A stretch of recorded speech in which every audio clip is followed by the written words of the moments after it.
Olá pessoal, eu sou o professor Bruno Dias, do Departamento de Energia Elétrica da Universidade Federal de Juiz de Fora. Esta é a segunda aula de planejamento energético. Essa aula possui 3 módulos. O primeiro deles, vamos tratar dos conceitos básicos do planejamento e do planejamento energético. No segundo módulo, tratamos da matriz energética do Brasil e do mundo. E no terceiro módulo, vamos falar um pouco do sistema elétrico brasileiro, como ele é organizado, quais suas principais características. Por que planejar? Eishoven dizia que os planos são inúteis, mas planejar é tudo. Bem, o conceito de planejamento é um processo para se avaliar e definir cursos de ação futuros com vista a alcançar o que se pretende, utilizando os recursos disponíveis dentro de um adequado período de tempo. Respondendo então por que planejar, por que fazer o planejamento, já que, como dizia Eishoven, planos são inúteis, um plano simplesmente é um caminho único a ser seguido, enquanto planejar é o processo de buscar alternativas para atingir seus objetivos, se adequando de acordo com as necessidades e mudanças advindas no meio do caminho. Porém, planejar não é uma tarefa fácil. Henry Ford disse que, se ele fosse perguntar aos seus consumidores o que eles gostariam, certamente eles diriam que precisariam naquela época de cavalos mais rápidos. Ainda mais interessante, Lord Kelvin declarou certa vez que era impossível máquinas mais pesadas do que o ar voarem. Ou ainda, a declaração de Thomas Watson, que foi presidente da IBM, e disse em 1943 que pensava que havia um mercado mundial para 5 computadores. Por fim, a declaração de Ken Robinson, que disse que não havia razão para que houvesse um computador individual em cada casa. Hoje temos, às vezes, 2, 3 computadores por pessoa, se considerarmos o celular, um tablet, o notebook ou o desktop. Falando mais especificamente do planejamento energético, podemos dividi-lo de maneira macro em planejamento da expansão e planejamento da operação. No planejamento da expansão, dados os recursos energéticos e tecnológicos disponíveis, é feita uma projeção da demanda elétrica e formulada uma estratégia de expansão que permita atender a demanda projetada, de forma segura e econômica.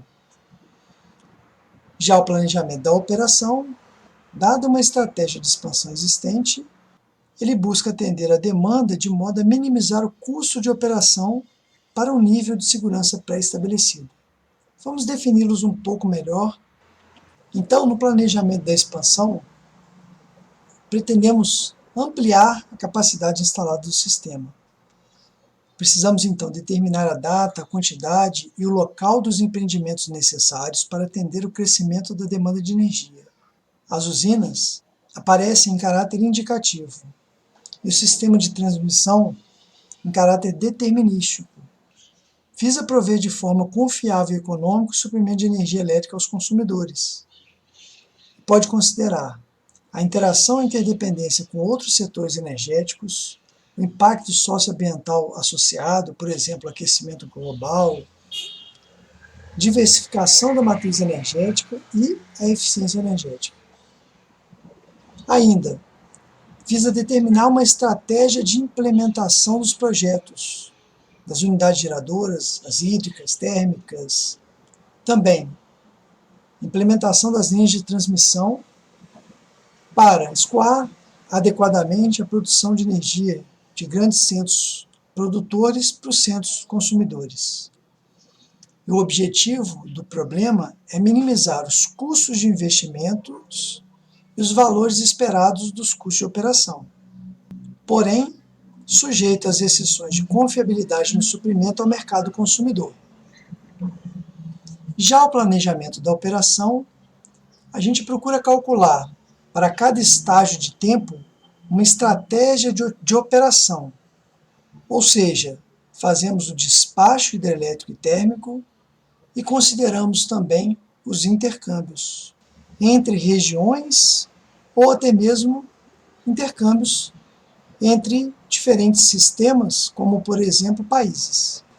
Tem por objetivo minimizar o valor esperado do custo de operação, que é dado pela geração térmica mais os custos de não suprimento, ou déficit.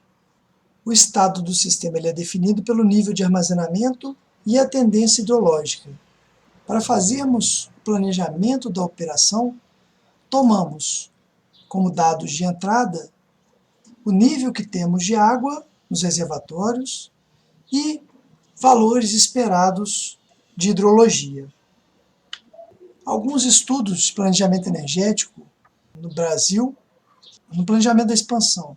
Temos o planejamento de longo prazo, considera 30 anos à frente, dado no PNE, e o do médio prazo, 10 anos à frente, pode ser visto no Plano Decenal de Expansão.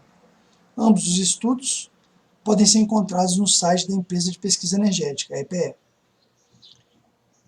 Nesses estudos entram os critérios e metodologias para avaliação de recursos energéticos, estudos de prospecção tecnológicas, pois espera-se a entrada de novas tecnologias e a evolução das tecnologias existentes, e também estudos de inventário e viabilidade técnica e econômica de diferentes fontes de energia. Já para o planejamento da operação, temos os horizontes de médio prazo, o N+5, ou seja, 5 anos à frente, até 5 anos à frente, dado pelo PEM, e planejamento de curto prazo, em geral 1 ano à frente, dado pelo PMO. Nesse caso, entram, por exemplo, estudos do PAR, que é o Plano de Ampliações e Reforços, estudos de séries ideológicas e análise de desempenho operacional. Em resumo, temos então no planejamento energético os estudos relacionados à expansão do sistema, que visa avaliar a demanda de energia futura para saber onde construir novas usinas e de quais tipos de fontes de energia. E o planejamento da operação, que avalia a disponibilidade de recursos para saber qual tipo de usina despachar para atender a demanda. Em ambos os casos, buscamos minimizar os custos envolvidos. Os principais documentos tratados nessa aula de hoje se encontram nos websites da Empresa de Pesquisa Energética, da Agência Internacional de Energia e do Operador Nacional do Sistema. Acessem a plataforma de ensino para os exercícios, tarefas e outras dicas. Até o módulo 2.